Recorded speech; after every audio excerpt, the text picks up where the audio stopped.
like, we weren't great friends, obviously. We were just friends of convenience. We both wanted to do that. I'd gotten a bit kind of tired of that. And then he spoke to me like a piece of shit. So when I first moved to London, you're going to have to cast your mind back many, many years. When I first moved to London, I had this one particular friend who I would go to bars and clubs with.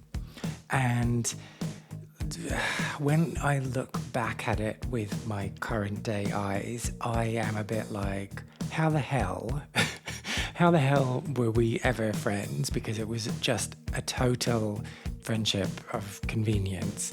There was nothing that we had in common. There was no, I don't know, like our worldviews were completely different. Our approaches, the way that we thought, the way that we dressed, the way that we ate cereal was, I don't know where I'm going with that.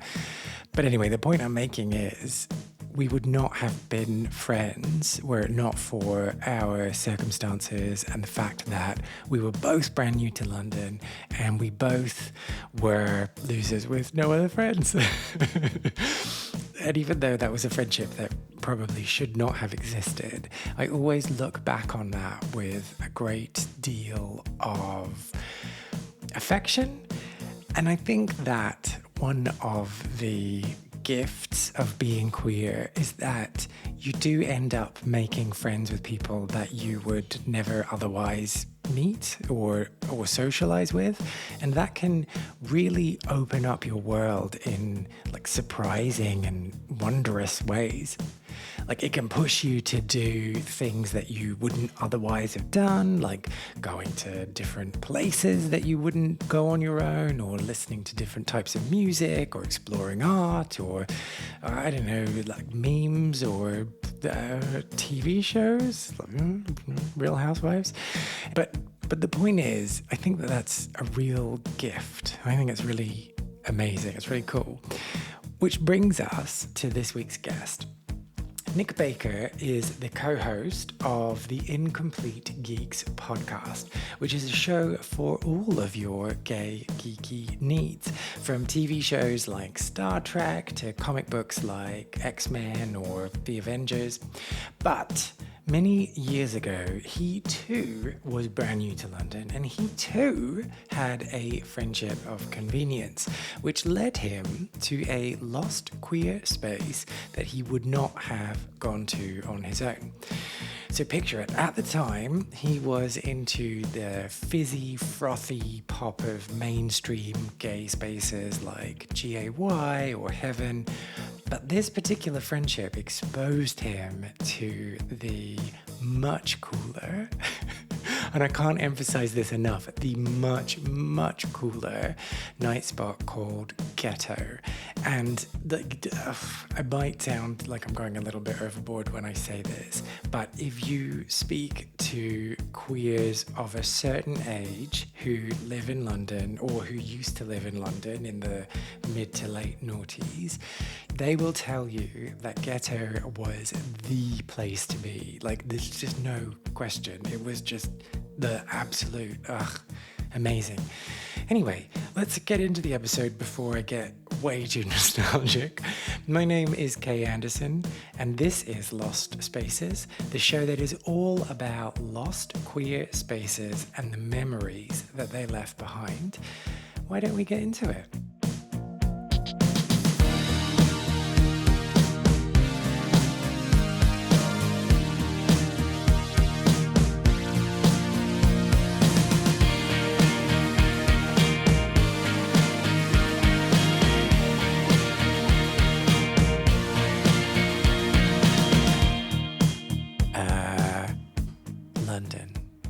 Beautiful city. Majestic. The big smoke. Yeah. When did you arrive in London? I arrived in London in 2005. Majestic year. I think I've said majestic twice now. Sorry, repeating myself. I haven't picked up on it, but I like my personal backstory being described as majestic. I can get on board with that. It's definitely majestic too. So what was happening in 2005? It was, I love and resent being the old person in the room talking about it, but I do love, it's like, in my day, when we moved here in 2005, like, the best example is Shoreditch was a grungy dinge hole. Like, it's a place you would go, like, where biker people would go, and you'd play some pool, and you might get stabbed, and that sort of stuff. And now it's so In 2005? expensive. No, it wasn't. Yeah, it was. No, it wasn't. Let me have this cool fact. Okay, it was sorry. super. Yes, it was super dingy. You can get stabbed anywhere. It was cool, but not popular, and that sort of stuff. So that's how I feel like it's a big difference that's changed. But 2005, come on, like the pop was just exploding, and it was just a wonderful time to be a homosexual who can go out and dance to homosexual music. Strictly because of the pop. Yeah. It's a wonderful thing. Well, we'll get on to the pop. Okay. But, so why London? Why did you rock up here? So, my backstory is I didn't grow up in England. I grew up in the Middle East, in Bahrain and Dubai. Came to the UK in 2001 for uni down in Winchester, little town. When we finished, we were like, where should we go? Let's move somewhere bigger. And we were like, let's go to Southampton. Woo! But my boyfriend at the time was an Essex boy. And he's like, why don't we just move to London? And one of our friends was like, yeah, let's go to London. Let's all be cool and move to London. We fell out with the friend, but we're like, fuck it, we're still going. And the boyfriend was garbage. The relationship was garbage. But it got me to move to London, so I'm forever grateful for that. But so you weren't really that bothered then? You were just nope, like, not at all. I'll go to Southampton. Both of my parents are Londoners, apparently. They grew up Apparently? born and What do you mean raised here. apparently? Well, I never knew them when they lived in London. They're probably lying about it then. I don't know what London was like in the 70s, but apparently they were here for it. And they've obviously never lived here since. So it feels weird to claim, oh yeah, they're Londoners, but they don't know anything about it anymore. So I never had like a connection. I never felt like, oh, this is where I'm going to go. This is cool.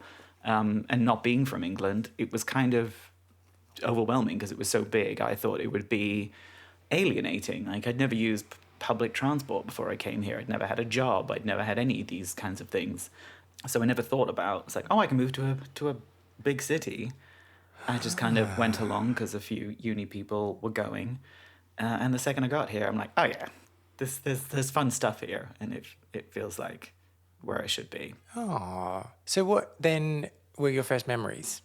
2005, London. What impression did she leave on you? And I'm gendering her. Sorry. That's all right. She's loud, proud, and fabulous. So I think it should be a she. What were my first? It was everywhere was easy to get around. I don't drive, but you can get anywhere in the city. It felt more connected and easier to get around. So Okay. go out anywhere. Like transport. But what did it make you feel? Not lost. So not kind of like plomped in the middle of the desert or plomped in the middle of a little small town. The fact that there's so many different people and what you're in the mood for, there is something for it and you can get to it. Like, it's like if I was in Winchester, I was like, I want to go to gay clubbing. It's like, well, there isn't one. We have to get the train to Southampton Central, then a bus hopper to here, to then get a taxi home. Yeah, it's like, not doing this that. is crap. It's like, but I can get everywhere and everything's open all the time. And there's all sorts of people. And it just kind of felt like this is how it should be done. Whereas everything else felt kind of like small scale. And it didn't feel overwhelming. I really did think it would. I was like, what am I doing? Because why did we move here? Everything's expensive. And it is. Yeah. And that was a bit of a mess. But yeah, it just felt there was so much to do or people to meet and that sort of stuff. It just felt a fit. And what was the plan then? So you moved with the boyfriend who was a trash boyfriend in a trash relationship. Yes, what were you indeed. going to do together? Or did you have separate plans or what plan? I just want a plan. Oh, God. How old was I? 22, 23. I think at that point I still thought I'd be famous. I thought I'd be a pop star at that age. Have you let go of that ambition? Oh, yeah. We let go of that a long time ago. But back then it was like, oh, anything can happen, especially when you come to a city where it's like, yes, there's performing arts schools, there's dance classes, there's recording studios, there's people who like There's karaoke nights every night of the week if you want, all that kind of stuff. So I do think I thought I was going to be some sort of famous without any actual talent. I don't know what his plan was. God knows. How quickly did the relationship dissolve? Very quickly. Oh. Well, it was a 3-year relationship, which it was just everything. I call it the crash test dummy kind of relationship. Everything that could go wrong in a relationship happened. And I feel like that was important. So that was like, right, done that. Right, 3 months in, fell in love, absolutely besotted. Next month, oh, he cheated on me. Great. Heartbreak, fight, all that sort of stuff. Get back together. I cheated on him. Cool. That doesn't help. Fight. Get back together. Let's move in together. Okay. Little nice period. It's like, oh, he makes breakfast. Isn't that cute? Oh, he doesn't pay rent. Shit. Fight. That sort of stuff. So it was just doing all like the crap bits of a relationship while you're broken, 22. But and all of that happened before you made the decision to move to London with him. The cheating and everything happened beforehand, and then we moved to London, moved together, and we had a nice little period, I'd say about 6 months, and then it was like, oh, you haven't been paying rent, and then that sort of stuff, and then you just kind of, we got angry with each other and all that sort of stuff, and then that filtered out for another, and then stayed together, just hating each other for another year or whatever, and then eventually broke up by a text, I think it was. It's wonderful. On my birthday. Wonderful. It was the best present he could have given me. Were there any emojis in the text? I don't think we had emojis back then. It would have been like, A sideways smiley face? colon, frowny face. It's like, Oh, yeah, a think we're frowny over. face, not a smiley face. Are we over? Sad. Bye. See, this is the thing about London and any expensive city is that you can't just be like, let's break up. I'm going to move out because you're like, oh, I can't afford to live anywhere on my own. Just, absolutely no option. It was unfathomable of where would we go? I had no idea what we could have done. So we just kind of stuck it out for a little bit. I wonder what percentage of couples in London who live together would be together if it wasn't for the cost of living. Very low, I think. Like 3%? At least 50%. Like, probably more than that. You get together because it's like an easier option. It's like, oh, I'll split my rent with someone. Yeah. And then they'll make dinner every second night or so. Yeah. Sounds like a great idea, but then they're there all the time. Yeah. And they breathe so loud. Oh, God. Yeah. Okay, so you had him as a bit of a safety blanket, I'm going to say. I know you haven't said that, but I've made that decision based on our conversation so far. Yeah, well, just kind of more of it just made the decision for me rather than me umming and ahhing and thinking, it's like, oh, this would be better. He was very, it's like, yeah, let's go, because his friends were in London. He knew London very well. It's like, let's go. I'm like, okay. But there's also the bravery that he instilled within you just by existing. He was there. It was someone to do it with. Yeah. I would have never have the confidence to move by myself. If any of my friends were like, yeah, I want to move to London, I could have moved with them, but no one was keen on that. So I'm very grateful for that, but just that. Just that. That's it. But so when you did eventually break up, what happened and what way did the wind blow you? God. We'd moved out by then. I think he was living back home and I was with roommates. Oh, so you didn't break up and then move out. You'd already weird. Yeah, all because like we wanted to, and then we're like, oh, we'd sorted the money out. It's like, oh, bye.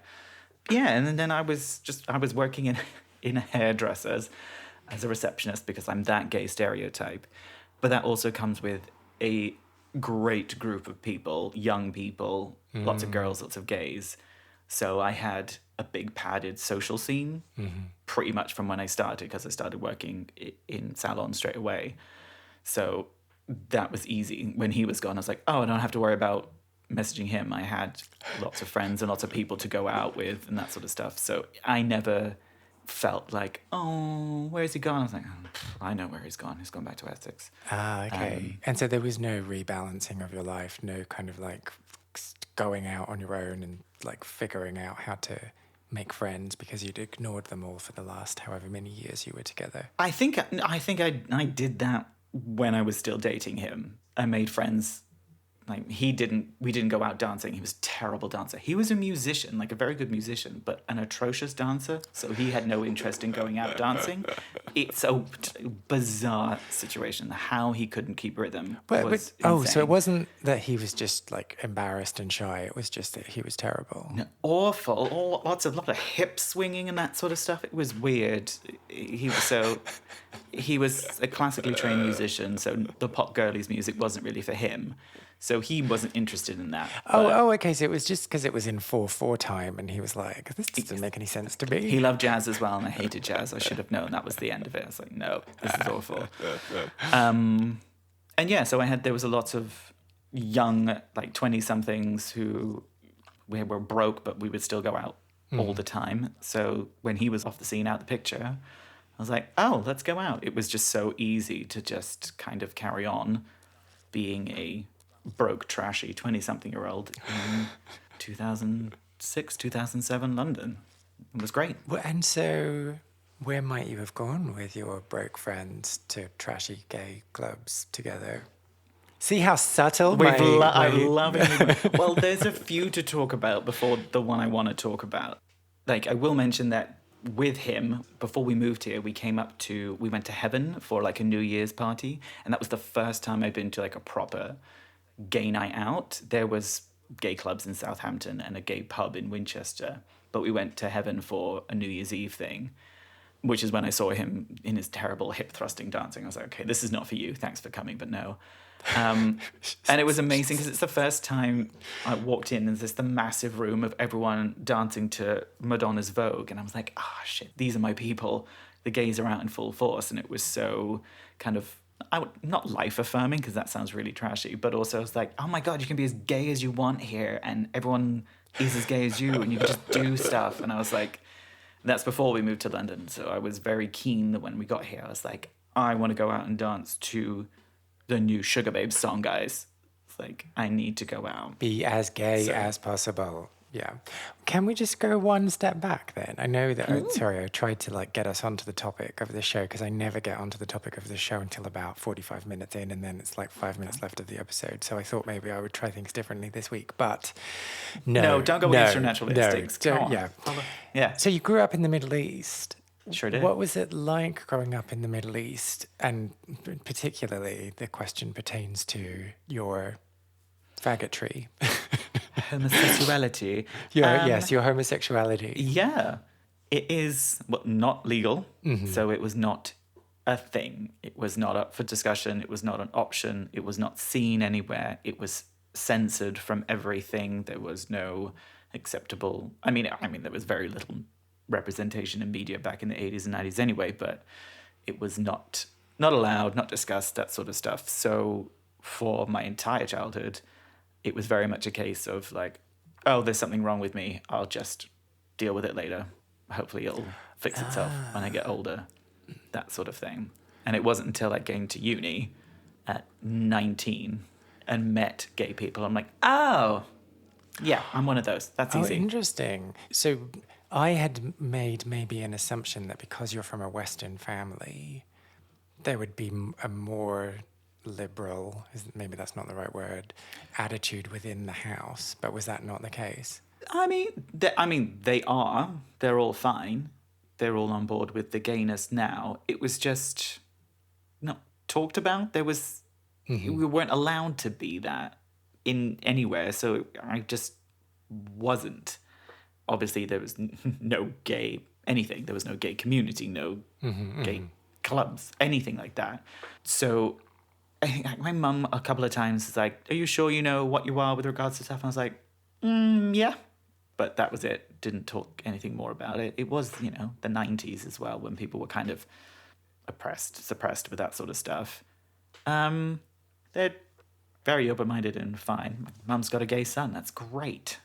She's a ballet dancing aerobics instructor. It's like she was born to have a gay son. That works perfectly for her. But yeah, no, as a kid, you never talked about it. There was no, I don't know, just never, no option. But you knew. Yes. Okay. Oh, yes. Definitely. But I just assumed something wrong with me, that I was broken and that it would fix itself in time. Okay. But you weren't proactive about how to fix it. No, I didn't know. Oh, okay. Just lonely, sitting around, fat gay kid in a hot, sweaty Muslim country. Not. That could have been the name of your first album. I know. It would have been great. Oh, so okay. Sorry, I don't know why I'm responding this way. Everyone's journey is different. I'm getting a bit patronizing here. Everyone experiences things differently. I've just never spoken to anyone who's been like, I just thought if I did nothing, it would fix itself. Yeah. I wasn't oppressed. My parents didn't kick me out. I wasn't anything like that. I wouldn't even say I was bullied in school. Like, they made fun of me, but I was just weird in school and gay. So, but nothing bad. One cancelled out the other. It's just like, ugh, you're gross anyway. So it's also like, because I was nerdy and terrible haircut and introverted and like hated sports because of the gayness and that sort of stuff. So I didn't have, shocking to listeners, I didn't have a lot of friends. I didn't have a big group of friends. And obviously, none of the girls were wanting to date me. So it was never a thing I had to kind of talk about. I was just a weirdo rather than a gay boy. Turns out I was both. You can have it all, dear listener. Exactly. Which is why when I came to England and then London, that's why I think I was very enthusiastic about going to gay places. Because I'm like, why would I go to other ones? This is great. Well, and so when you came over to England and you went to Winchester and you went to university and you saw other homosexuals in the wild. Sure. Quite a few. It's not an instant thing, is it? It's not like, oh, look, there's someone being gay. I can be gay. Off I go. What was that process? It was pretty quick. It was pretty quick. Oh, okay. It was pretty... Because I shouldn't have had to come out to my parents. I did a minor in dance, for God's sake, at uni, and it was like a performing... Why not a major? Because I did psychology as my major, because I thought I should, which was way more interesting than dance. It was awful. But it was performing arts uni as well, so there were just... Everyone was... so many gay people, and because I loved performing and that sort of stuff, I was in dance groups and everything like that, and so everyone was gay, and I was like, are there any straight people here? No, good. So that just happened really quickly. I was like, oh, maybe I'm bi, because that's what we did in 2001, because girls are very pretty. And then I kissed a boy. I was like, oh no, homosexual. Boom. Done. Well, and so that was like... Within like 6 months. Oh, okay. I kissed a boy at our Christmas formal, so that would have been 6 months in. So that's reversing 19 years of doubt and oppression in 6 months. But and it was just like leapfrogging towards that. There were no late nights of, is this possible? Could this be me? What am I doing?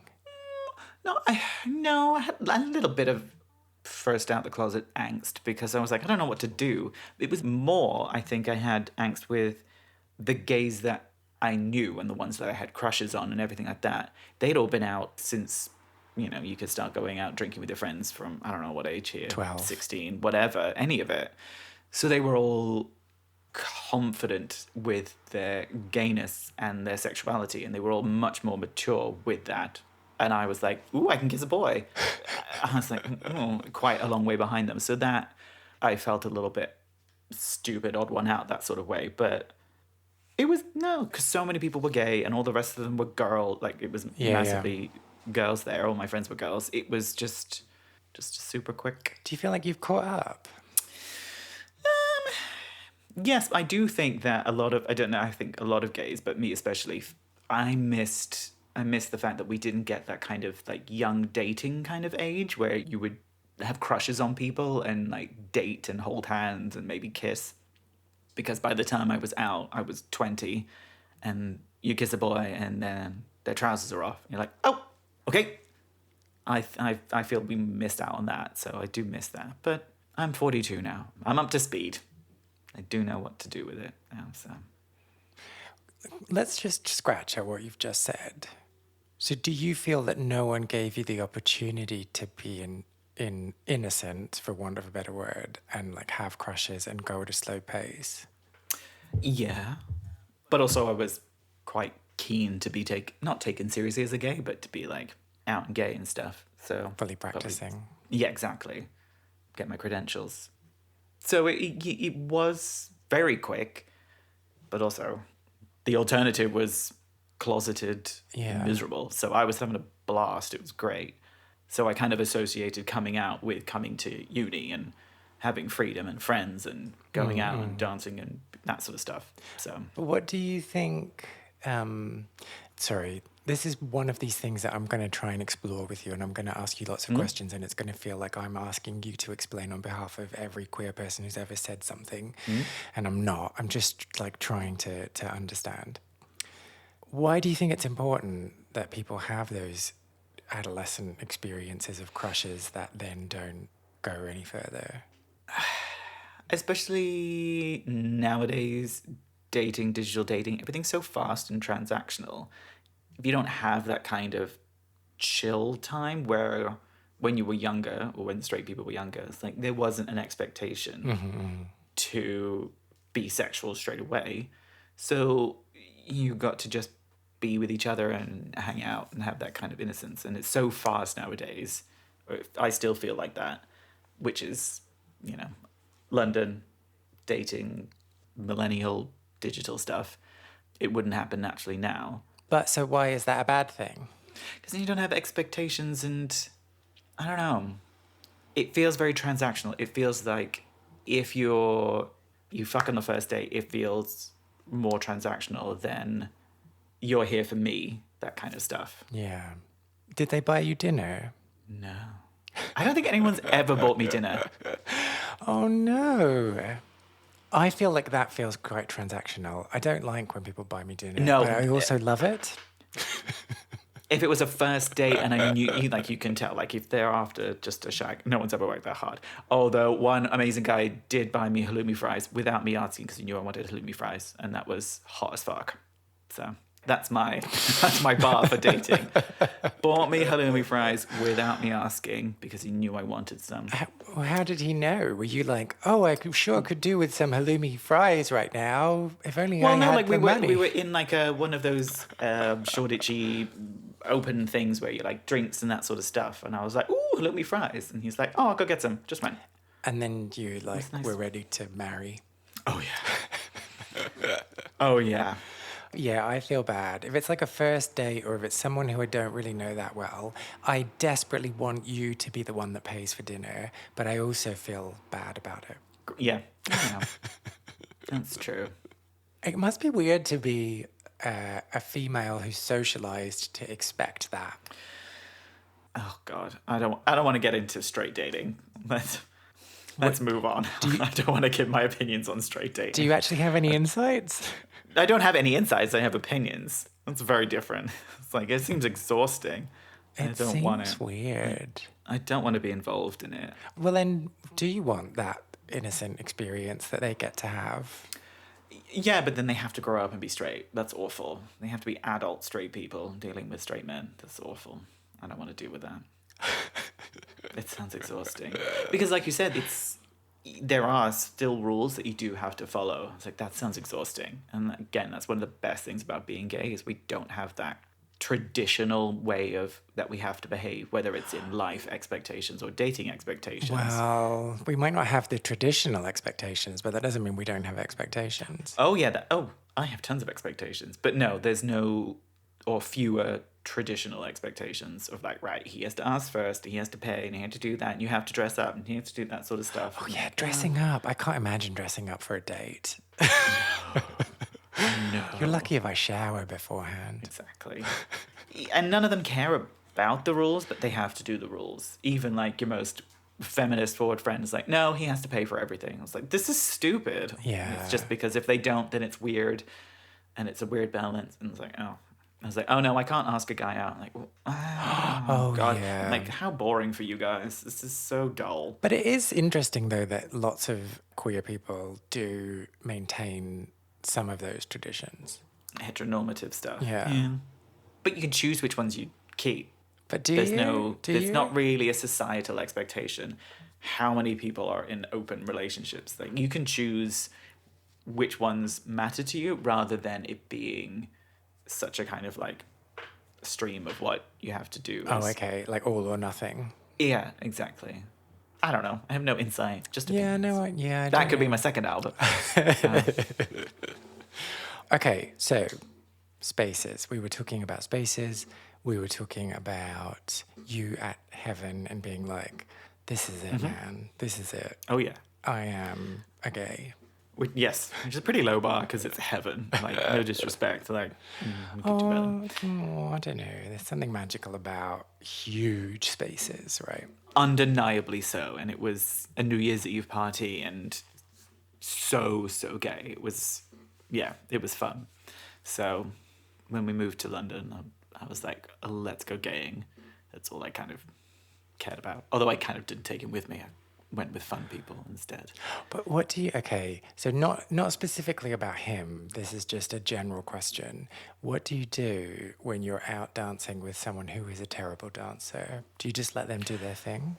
Yes, you have to respect their right to dance terribly, because who am I to judge? I mean, I did judge, but if I knew he was enjoying it, if I knew he loved to go out dancing and dance terribly, I would have been like, that's great, go for it. But he didn't. He didn't love it. Oh, yeah. See, I think that's worse. If someone is having a great time, they just happen to be a terrible dancer, I'm not too embarrassed if I'm dancing with you because, you know, having fun is infectious. But when you are clearly hating it, yeah, it's such a mood killer. Yeah. And I've also been the mood killer. You know, when it's either you're done with the evening, you're drunk, you're tired, or the music is it's like... Bon Jovi. Yeah. Oh, yeah, exactly. It's like, again, like I can't do it. You don't fake it. You're like, I'm the mood killer. It's like, no, it's time to wrap it up. Because you're like, yay, halfway there. But yeah. Okay, so you're like a decent human being to them. That's not the vibe I was picking up. I mean, we didn't... No, not really. But, sorry, I keep throwing you way off track. Should we talk about GAY? Do we have to? We don't have to, but that's the first kind of club when I was like, let's go out gaying. Where should we go? The one called Gay. So my kind of obsession with going out was mainly an obsession with going to GAY. So that's the kind of gay I was at first. Wow. Well, so for international listeners, Yeah. how would you describe GAY? Well, it was... My eye come in here and describe it. Please. Yeah. I'll see if I have a counter. Every cliche that you've ever heard about gay white men, put it into a nightclub, and that's GAY. It was built to be that. It felt very... And especially of the time when it was opening or when I was going in the 2000s, it was very much that kind of gay. Pop, boy band, twinky, gay men. You know, GAY bar was just a bar, but they always had music videos playing, which back in the day, we didn't have YouTube. So we spent our time watching MTV and The Box and whatever. I'm going to have to they go were through the called. transcript of this later and see how many times you say back in the day. Back in the day. When I was a young'un. 20 years ago. So they were always on, and it was just such a MTV pop music kind of thing that it was just surrounding you at all times, and you knew the dance routines because you were that kind of gay and that sort of stuff. And then you carried on to GAY late, which was the same, just later. Or if you wanted a bigger event and that sort of stuff, you would go to Astoria, which is now where Tottenham Court Road station is. Mm-hmm. And they were around for ages. I don't know about them, that sort of stuff. So I was kind of obsessed with just going to those because pop music would be on. Sugar Babes, Beyonce, Rachel Stevens was like great, non-stop. I had my 2 flat pints of Bud or whatever it was and would dance for 4.5 hours and then carry on. For me, it was like a surefire hit. It was candy, sugar pop. It's like, I'm going to get my sugar pop fix from these places, and that's where I would go. So hang on a minute. So we've come together today to talk about Ghetto, Yes. which is a different Yes. club and pretty much the opposite of GAY, the antithesis. I never say that word right. Did I say it right? The antithesis of GAY. Oh, yeah. Have you only selected Ghetto because you don't want to be uncool? No, I'm very comfortable. Is Ghetto cool? Was Ghetto cool? Oh my God, Ghetto was like the coolest place to go. Oh God, that makes me so happy because I chose it because it was. I feel like everyone's GAY was just that. It wasn't really an important, It was didn't feel important. special to me. No, it was important, but it didn't feel unique or special to me. I felt like Ghetto was like my little secret and a representation of what gay clubbing isn't or can't be or can't afford to be anymore. And I mentioned GAY in Astoria because that's the kind of gay clubbing I loved to do first. And I think like a lot of people, it would have been a night where I said, oh, let's go to Astoria. And either we couldn't get in, it was ticketed, or someone's like, please fucking God, no. And Ghetto was literally behind it. So down the street as if you're going to Soho Square, and to the right, it was behind Astoria and down underground.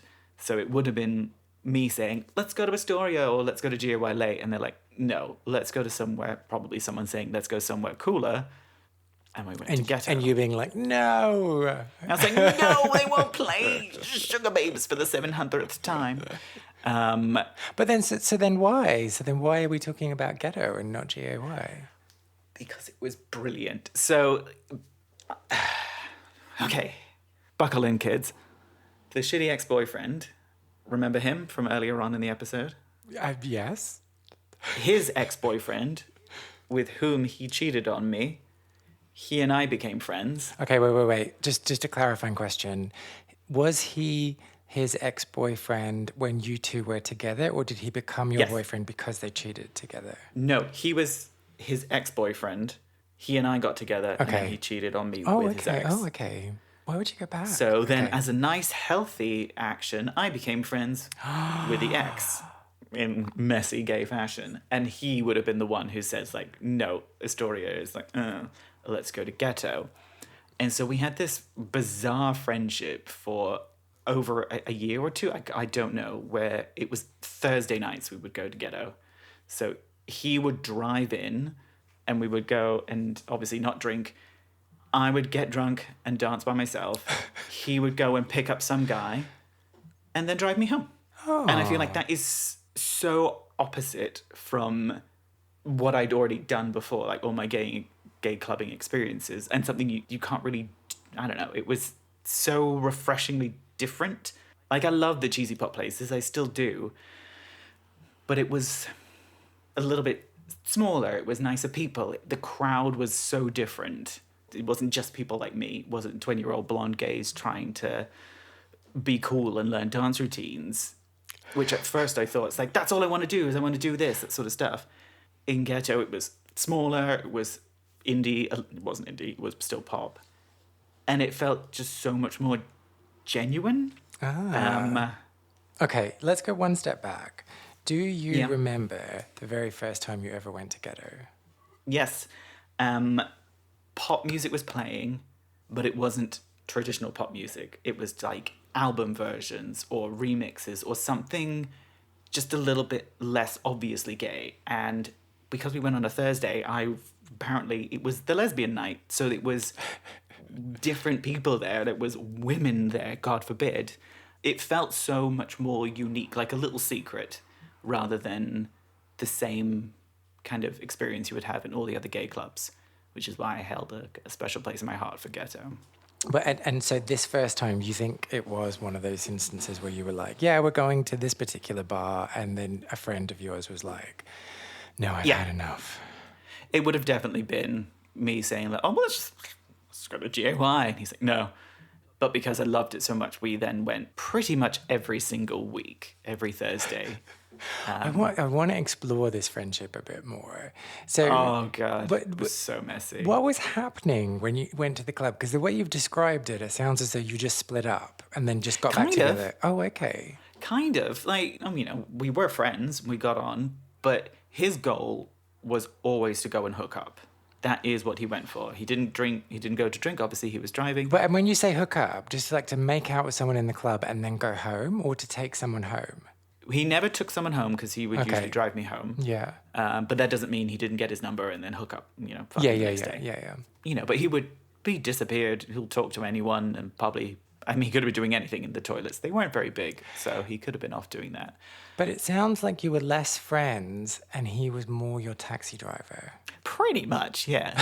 Well, it turns out he was a garbage person as well, but weren't most people? So then what exactly about the friendship was messy? So, a lovely time of... It must have been about a year, I think, of we were going to this sort of thing. It must have gotten a bit tiring for me towards the end to be where he would just literally ditch me for guys to make out with. And P.S., I made out with some guys too, okay? But it just wasn't my primary goal. Like, I hooked up with some cuties there too, so let's keep that straight. Just in case any of you were confused. Just in case my dance moves were in question with their ability to pull boys. I got some action. I don't remember what was different about it, but I was just like, I'm kind of tired of this. Like, he was so constantly looking and, like, wasn't there to chat or hang out with me. He was driven. Oh, God. And whatever the difference was, I remember one night I was just like, I'm not feeling it. You disappeared for ages and that sort of stuff. I was like, I'm going to leave you to it. I'm not really feeling it. I'm gonna try and catch the last tube home. And he followed me out and just was like, oh, God, you're so fucking dramatic. What the fuck is wrong with you? And just had this most condescending rant at me because I was going home. Because he was like, you stormed off. And like, oh, God, you should question yourself. I was like, I didn't tell you to stop or do anything. I was like, I'm just going home because I'm bored of you just ditching me the second someone looks at you. And yeah, it was just a total condescending twat to me. So that was... kind of the end of it. And that was it? That was it. Like you said, like, we weren't great friends, obviously. We were just friends of convenience. We both wanted to do that.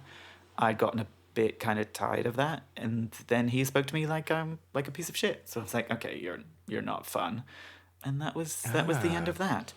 But it was a crap night. I missed the last tube home, of course, because they didn't run during the night. It was like, if it's 11:35, you missed it. So I had to get the fucking night bus. I know. But I had a great time on the night bus because the entire top level, I don't know, well, I do know because I later found out half the side were on ketamine. So everyone was in such a good mood. Everyone was chatting. Because we were all going the same direction. We all lived near each other. We had a blast. We got off at the same stop. Like, we gave him a piggyback home and, like, hooked up with him later. I was like, this was fucking great. I didn't need... I wasn't say his name, the other guy. I don't need him. So, pros and cons. Like, yeah. It was the end of going out to ghetto, but also still gay people to meet and still gay fun to be had. And ketamine in public transport. Ketamine on was it N95? I can't remember, yeah. What's your typical response now if you go out with someone who is just there to pull? I wouldn't go out with them. Because also they wouldn't go out. They're on their phone. A gay guy I met at work, like, we would go to, like, Barry's on the weekend and have a coffee, and he'd be on his phone. And I was like, okay, bye. I was like, he's going to go and fuck someone. He's going to catch the bus to go and fuck someone. If you're that kind of person, no, we wouldn't. Nowadays, you wouldn't make it to going out because they would have already hooked up with someone if they were quite, I feel, in my age. Ah, okay. They kind of get... Yeah. I think maybe it depends on the person. Like, on one level, I don't mind. No, okay, here it is. I don't mind if you go out and you happen to get lucky. That doesn't bother me. But when I can tell someone is on the prowl and all of their senses are heightened and they're, like, looking and they're not interested in, like, me at all, that's when it's annoying. No. If you go out, you're having fun with your friends, dancing around, and you're a cute boy, it's like, oh, hi, you're really cute. Do you want a beer? Go for it. Although I get such social anxiety, I would, like, drop a ninja smoke bomb and disappear. Like, I couldn't talk to someone. You'd be like, I don't want a beer. You need to buy me halloumi fries, bitch. Yeah. Where the halloumi eat fries. Not putting effort in. That's cute. Like, I don't know if people still do that, but that would be fine. But it's the difference, the intention behind it. And guys aren't subtle about it either. Because you can't be. If you're out to... hook up, you have to make it very obvious that you're doing that, right? just very much like eye contact and... Yeah, which is why I'm terrible, because I'm always Yeah. like, I've got a lure. I'm really subtle. And I have the mystique. They'll come to me. It's like, mate, the bar's closing. Like, last order. Oh, okay, no, maybe not. poor me. I know, poor all of us. Here we are. Yeah, people are weird. Just it's the motivation. Like, why did you think it was okay to invite me out and then ignore me? But yeah, you have it now with like going out for drinks or whatever with your gay friends, and they're on Grindr all the time. It's like, you can do this later. It's like, why? Do your friends? Why am I here? Do your friends do that? I mean, they're not friends anymore because I'm like, why am I here? It's like, what's the point? Yeah. And it's only like, okay, so the thing is, in the future, right? I know Google Glasses didn't take off. I know that all of those things didn't take off. But at one point, it is going to take off. And Of so you course. can just be like sitting there talking to someone who like has digital eyeballs that are showing them pictures of people on Grindr, and they're having conversations with people, and you're none the wiser. Other than the fact that their conversation skills are terrible and boring, and they're distracted. Like, that is going to happen. It's Yeah. going to happen. Yeah. But then it'll be like the way that nowadays, like a mark of a good friend is like you put your phone down, like face down or whatever. They'll be like, They'll take their eyes out. Yeah. Take your lenses out. It'll be right and paying attention, glasses off, I suppose. It will have to be. Anyway.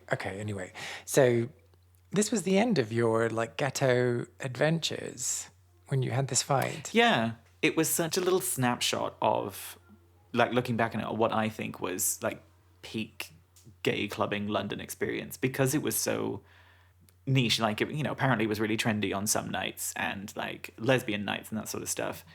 It's so hard for so many spaces to just stay open. Like, even GAY, it's all closing down. It was such a, there's something for everyone kind of space. It felt in Soho, like, you know, if that's not what you're into, like round the corner was a different thing, or had a different crowd, or, you know, you want older people here and that sort of stuff. It really felt like they could make money and they could stay open, and it made sense to have that. Whereas now everything seems like, we're going to close if you don't come now, or like, we're on Patreon saving money. Like, it's so difficult for anything to stay open, especially after the pandemic. So my time going to Ghetto, because it was my favorite of all of them, just really kind of feels like peak early 2000s London, and wasn't a posery kind of place. So it was, you know, like I was saying earlier, where messy 20-year-olds, it was affordable and easy to do that. It's not really as easy accessible to do that anymore. It's a shame. Okay, so think about for a minute Nick, who some 15, 16, 18 years ago Okay, all right. was doing slut drop. Did people do slut drops then, or is that a later thing? Anyway, was doing something, like was Probably. dancing to bad Yeah. pop music at GAY and drinking £1 shots and getting a bit messy and a bit leery. Great times. And his friend has just said to him, really don't want to go to GAY late with you right now. Why don't we go to this other place instead? And you're walking down, I'm taking a long time to get to the question, so sorry. You're walking down the alleyway. You're heading towards Ghetto after your friend has said, this is what we're going to do. And you run into you of today.